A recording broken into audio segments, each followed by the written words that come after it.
if you're a Dylan Ferrandis fan, you won't be seeing him in Indy this weekend. He is out, and that's for two reasons. One that's basically been announced that he's been sick or has a sickness, and the other one is because of this kind of saying on his Instagram, quote, "Tough races the last few rounds, been dealing with sickness and hurt my knee during my crash at Daytona. Nothing serious, but bone bruises that forced me to rest all week and another crash in the main event at Birmingham.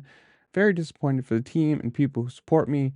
We will see how this week goes, and I hope I can ride normally without knee pain to come back for the next round in better form." Obviously, that's never a good thing if you're having problems with your knees because, well, that's a big part of controlling the bike with your legs. Obviously, landing, they take a big beating, and if he's been sick for the last few rounds, it's gotta suck. Hopefully it is just, some bruising and then whatever flu or whatever maybe he's got. Don't quote me on that, I don't know.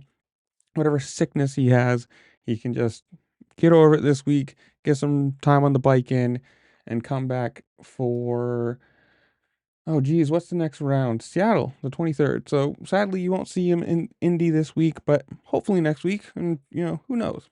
But in comments below, you guys tell me, who do you think's gonna win? Have you been having fun or watching the season so far? Has it been exciting for you? Uh, I don't know. Tell me whatever you want in the comments below. Just go down there, type something out, whatever. Tell me if you like churros or who knows. But while you're down there, make sure to comment, like, share, subscribe, do all the fun things this platform allows you to do because it really just helped me out and I appreciate it. And with that, I will see y'all later. Peace.